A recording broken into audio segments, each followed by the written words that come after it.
Hey, welcome to the Keu Reyes Project. This is Keu Reyes coming at you once again, and this episode is very, very dear to me. I have my mentor, Giselle Fernandez, who I interview at her home, so I apologize for any audio issues. I literally was at her door interviewing her, and she just always gives so much knowledge and so much of herself. Right now, she's working on a project where she's helping Salvadorian and South American refugees, get asylum, and it's amazing. I mean, this stuff she does is out of this world. So without further ado, I just want to leave you with this interview, impromptu interview that I did at her home, and I hope you enjoy it, and I hope you love her as much as I do.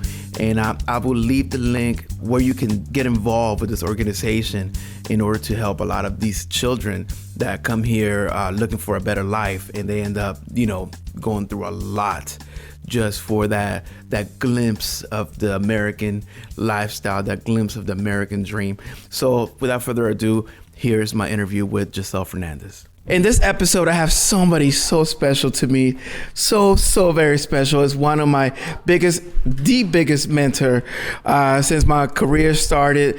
And I always feel like I'm so blessed to have so many opportunities come my way. But this is the person behind the scenes that I can actually point at every opportunity that has been really meaningful, and she's been there. And I'm talking about Giselle Fernandez. How are you? I'm so happy to be with you and your beautiful wife and in my home. Thank you for coming. Yes, your beautiful home. Your little place here. It's not it's not bad. You got the little swimming pool there, and it's nothing like my 2-bedroom apartment. But you're gonna make it one day. Let me tell you something. You are the richest man I know, and I'll tell you, you are so talented. You say I've kind of been at various points of yours. You haven't even begun yet. You are the most creative. You're an amazing writer. You're funny, and you've got resilience, and you've got tenacity. I may be your mentor, but you're a hero. I admire you. Wow, thank you so much. I'm the richest man. I will go to Wells Fargo tomorrow. Let them know. It's not money. It's not Trump wealth. That's BS. That's not success. You have a creative well of ingenuity, of your own ideas, and then you put them on paper, and then you make them come to life, and you're generous. You allow other people to be stars, and you anoint stars, and you share the wealth. You're very special. Thank you so much. It means a lot. I mean, and I'm here right now because we're working on a cause. But before that, let me. I brought you something. You did? Yes. This is actually a Salvadorian liquor. Wow. Tic Tac. Yes. It's famous over there. It's cheap there, but it's very what do you call it? It's one of those things that are like a novelty from El Salvador. Correct. And I went there to El Salvador because I actually work with an organization called El Piche, which what they do is they build schools in El Salvador. They collect money here. We went there. We documented some of that process. We actually went to a place called Las Tunas in El Salvador, and we gave them faith masks to go in the water, because something so simple you can get in the 99-cent store.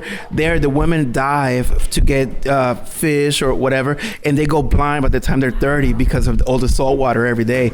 So we took them a bunch of masks. They were like Santa Claus arrived. It took us like a day to get there, but now I'm here connected, and the reason I bring that story up because you are working with an organization, right? Could you tell us a little bit about that? Yeah, thank you for coming today with your beautiful wife and wanting to learn more about it. So in Los Angeles, well, around the nation, but let's just say in our own backyard, we have thousands of children, unaccompanied minors, who have fled for their lives from El Salvador, Guatemala, and Honduras. And they're coming here not to, have a holiday at Club Med and siphon off the U.S. economy.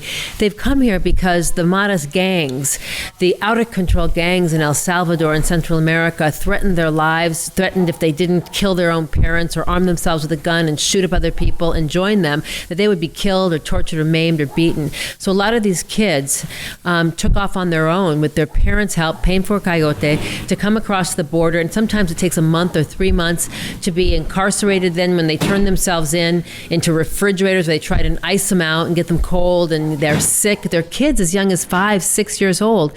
And it's terrible how they're treated. They're treated like criminals. And under our U.S. Constitution and international law, unaccompanied minors who flee or, areas of persecution like El Salvador, like Guatemala, Honduras, where their lives are in jeopardy and in danger, they come here, they're supposed to be met by immigration officials and given the opportunity to apply for asylum. That's a constitutional right and law, and they're not. And oftentimes they're treated horribly, mistreated, abused, raped, beaten, whatever, and then they're sent back and deported and killed summarily when they return to their countries. These are children. So today we were introducing a refugee center, the San Fernando Valley Refugee Center. It's part of this Hispanic mission, Methodist mission in the North Hills area. Pastor Fred Morris, and to just really raise awareness that these kids are here. They just need legal fees, $1,500 in legal fees, so they can have a chance to be legally represented, to have a constitutional right, fleeing persecution, to apply for asylum and then gain a green card here so they can go to school and get a job and become, the adults they need to be in a safe environment. That's what that's what today was about. And I'm so grateful that you came.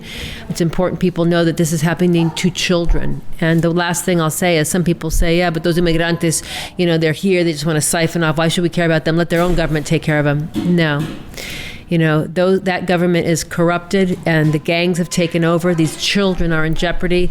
And they say, whose responsibility is it to take care of these kids, these unaccompanied minors who are just trying to live? And it's all parents, all mothers, all conscious, loving hearts that have compassion for the life of a child. That's who. So hopefully we'll be able to raise some money and get some volunteers to help them, get the social care they need, the social work, the school fees, the books, etc., to begin a new life. Okay, definitely. I will definitely link up the page here in this podcast for people to go and donate money. But even beyond that, you don't need to do this. So why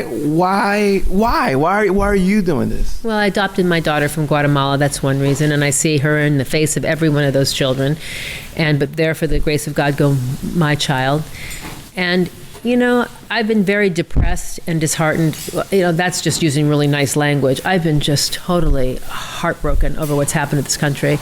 Heartbroken over what's happened with this idiot president and this, demonization of immigrants, demonization of Latinos particularly. We have no Latino leadership. Where are they? Who should, we all 55 million in this country, and we, spend over $2 trillion in consumer spending. Brands cannot survive without us. We're not a brown subset of, the demographic advertising power. We are the driving force of the U.S. economy, and therefore brands cannot survive without us. We downstream. We watch movies, play games. We're buying online. We account for 25% of box office. Are you out of your mind? Makeup companies, they won't survive if we boycott or have an economic sanction, as white people like to say, over a mascara from Maybelline. That company would go down in a minute. Latinos have power, but we're like a abuela detrás de un Ferrari. We're like a grandmother behind a Ferrari. Pedal to the metal, baby. You have a lot of leverage. Just use it. Recognize your power. It's like the first 2 planes that went down, at 9/11. No one fought. The third plane, they heard what was going on, they stood up and fought, and they went down fighting. Stand up. And the Latino leadership is pathetic. Where are they? When they're talking about us as rapists and murderers and kids who come here and want to siphon off this and that, who the hell are you talking about? Do you think that they're fearful? Because, every time that you stand up to this president, for example, he will come at you with some slogan, Crooked Hillary or Little Hands Rubio. Do you think fear is a reason? I just think a lack of sophistication at this point. I think we have to recognize our power. We don't know who we are. We have to recognize our power and stand up. People say, oh, Giselle, the boycott is like Dolores Huerta's time. Yes, it's time it worked. The great boycott worked. It's time that we had economic sanctions on companies who are not standing up for us. We just watched a bunch of companies divest themselves from the NRA. Why? Because all of a sudden their consumers are going to find out who's supporting the NRA and these kids that are getting shut up, and they're saying enough. Latinos need to do the same. I know it sounds militant. It's not. It's practical. The time has come. Time's up. Me too. But not that Me Too. This Me Too. Me too. Me three. Me all of us. Let's do something. It's time. It's time we said no more. And we should have access to capital to grow our businesses. We should have credit criteria that's more adaptive to who our culture is and what we're about. And, we shouldn't be asking hat in hand, como somos, perdidos. We're not. We are driving the future growth of this country. Brands cannot survive without us. Toyota, Lexus, Prius, they all know it because the millennials and the moms who are the breadwinners in Latino families are buying the cars. And they realize we're the new soccer moms. 60% of us, Latinas, are under 30. It's a matriarchal society, not a macho society. Blah, blah, blah, blah, blah. All this means is Latinos, get off your butts and vote and exercise your power. And if you don't don't get what you want, don't buy that brand. And I'm big into the walkout. You know, Martin Luther King had it work with the bus boycott. Don't go to work. You won't get Japanese food. You won't get Greek food. There will be no opa singing and dancing in the, Greek parlors because they're mostly Latinos. You won't have your houses built, your children cared for. You won't have your houses clean. You won't have your gardens tended. Find out who you are by showing your power. And that's what I believe the time has come. There's no Latino leadership, so we need to do something. And this situation is in my backyard. It happens through vigilante volunteerism. He called me, Casey Porter, Grammy Award-winning producer, and he said, Ozo Motley was here today. We had Gianmarco from Peru, big star. They're going to perform at this gala to help raise money and awareness. Every time they left, they said, thank you for sharing this with me. Thank you for giving me the opportunity to do something in this crazy world where it's so hard to do anything and make a difference. At least you've given me one kid I could help. And that, to me, is what it's all about. Wow. See, this is why she's my mentor. Like I'm actually so empowered right now just listening to this. Like, I'm not buying anything. I'm not paying my rent. I'm not, I'm my car payment. I'm not paying anything. No, but thank you so much. Thank you for inviting us, and we always have a great time. And I leave here. Yes, you're the best. You're artistic warfare, and this is your year. You trust me. We're gonna have another interview, and I'm gonna be saying, "So cute. Tell me, what does it feel like to have made it overnight?" What do you mean overnight? Yeah, it's been a lot of nights. I'll never forget that meeting with Russell Simmons. I'm like, you are too good for that man, and now look what's happened to him. I was so right. He didn't touch me. I gotta be honest. He I mean, I was ready to say no. I think. I don't know what would have happened. I mean, a couple of drinks. I don't know. Anyways. Thank you so much. Thank you. I love you. They capture the sound. Thank you. Yes.